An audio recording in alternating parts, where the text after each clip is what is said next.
Jesus Christ, I welcome you to this prophetic talk. This is Pastor Oshena Mandishe, your prophetic intercessor, your message of hope. People, they may not understand why I say prophetic talk. Everything that is scripturally inspired, prophetically inspired, that I shared here, I regard it as a prophetic talk because it gives us insight of God's mind. Today I'm coming to share something that is misunderstood, misconception concerning the function of the prophetic towards the nations in terms of giving advices to the economic situations. I just want to give you a background before I get into the details of why I'm sharing this information. Recently I came across a certain video that was commented, I'm sure, by a government official in Ghana, and this was responded with different reactions. And I'm not going to talk concerning Ghana, but this one gave me a background to speak to us because these are the same sentiments that we always hear from people. So what happened is that he said we need to consider the prophetic to run the country. So some were disregarding the advice of prophetic. How can it help in the economics of the nation? Now, what people don't understand, the prophetic does not remove the practical process of how people should respond economically, planning and all the strategic process that needs to be done. But the prophetic gives an insight, a clue in what to expect and what to do. And if we check in the Bible, we'll see that from Genesis even to Revelation, there are certain things that we can relate that show that the prophetic was guiding the economic. Now, let me give you an example, just a few examples, but very important. If we get into the book of Genesis, we'll see that Joseph interpreted the dream of Pharaoh, and that dream gave an economic guidance in how the nation was supposed to prepare and to plan. Pharaoh encountered a dream of the fat cows and those cows that were not fat. Most of us, we are aware of this story of fat cows and those which were not fat. And I'm not going into details. Now, the prophetic gave an instruction of what should be done to prepare. Joseph said the king should prepare for the hunger that was coming. But it took now the cooperation of the government per se of that day to say, let's prepare now, let's build the barns and so forth. But it was the prophetic that contributed to the economy of Egypt. If it was not the prophetic, Egypt was going to be attacked by hunger anyway. That's number one. Number two, it was the prophetic word that guided the situation that was in Samaria when Elijah prophesied about the change of the economy, when he said, tomorrow by this time, the barrel shall be sold a such amount. It was the prophetic that gave the insight of what was coming to the economy of Samaria. But it was people who were supposed to prepare. That's why some of the governor in court, those who loved, those who were close to the king, to say, even if the windows of heaven are opened, this is not going to happen. So I want you to see how the nation misses the voice of God, the prophetic guidance, because they think it cannot play a role in guiding the economy, how the economy should go. But this does not stop the process. So it was up to the people, those who were in charge of the economy of Samaria, to say, we've heard the word of the prophet.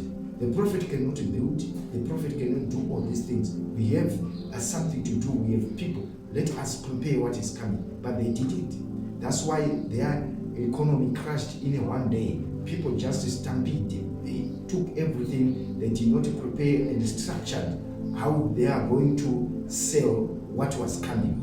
If you read that story, I'm going to screen these scriptures that I'm referring. And I want also to give you another example.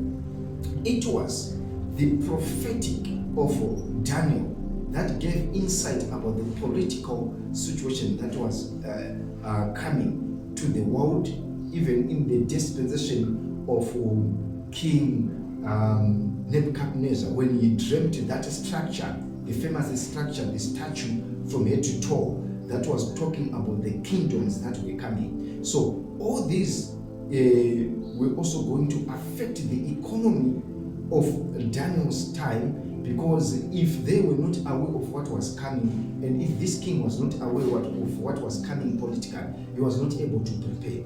That's why he ended up giving Daniel to be in charge of certain sector, because he saw the wisdom that was upon Daniel.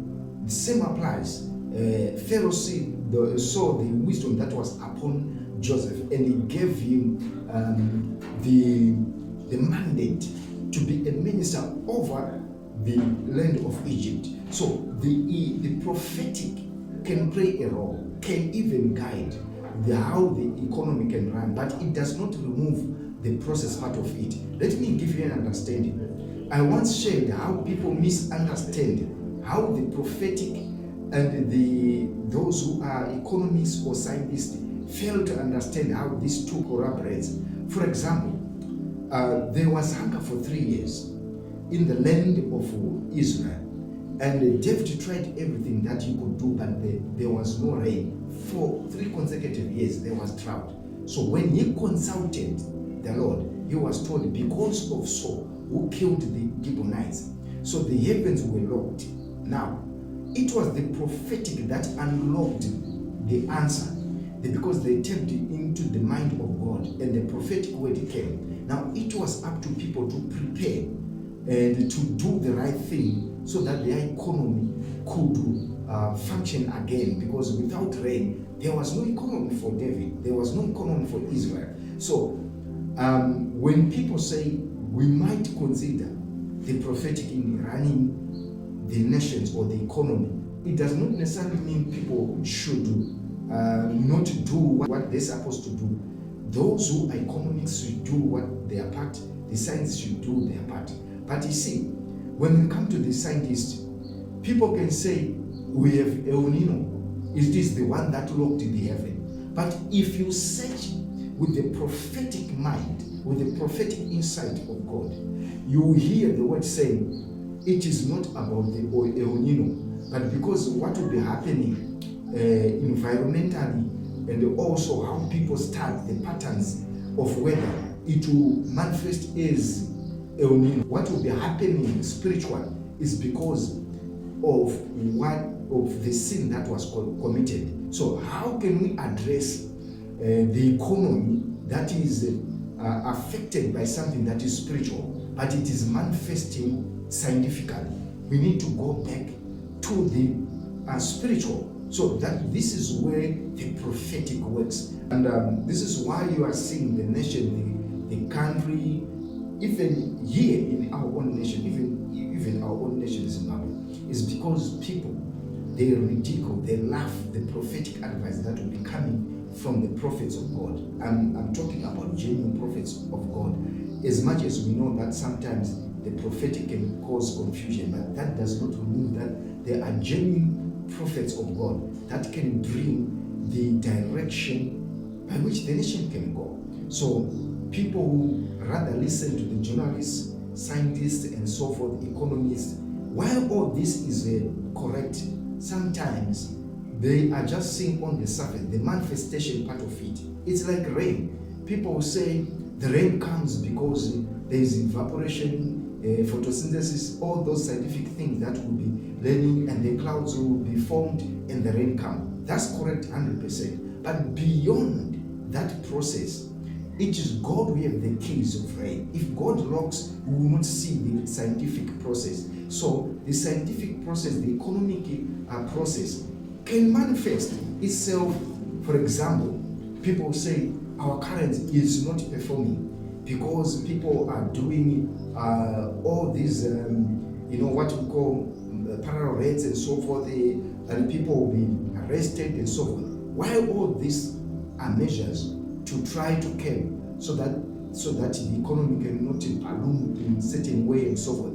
But if you look further, you realize that the reason why the currency is not working is not necessarily only the economic factors. I'm not saying these economic factors should not be addressed in terms of building industries and so forth. But if you check beyond that, you see that there's a certain spiritual aspect that needs to be addressed so that it will guide people in what to do. There are many prophetic words that were coming to say, if you want to see this economy works, you must do A, B, C, D. But that was not followed because it is coming from the prophetic. And those instructions were coming even with the economic advices that is practical, not only spiritual, but they'll rather listen to a PhD person, but who is also failing to address the economic situation. So I just thought, let me just speak to us, and I'm trying to explain slowly so that people will listen and understand why the prophetic can also affect the nation in a way positively, economically. So people should not rush to laugh and so forth, because it will give a guide. Let me just conclude with something that happened. The prophetic can even help the nation or people not to get into disaster or encounter disaster.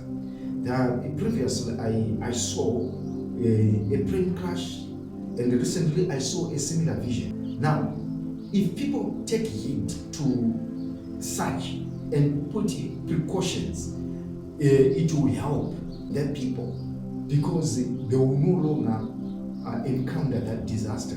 So these are the prophetic advices that people will be trying to refer, not to say day-to-day practical things. So you can disregard the prophetic at your own risk. You check the Old Testament. The purpose of the Old Testament prophets were not necessarily to prophesy like what we are seeing today.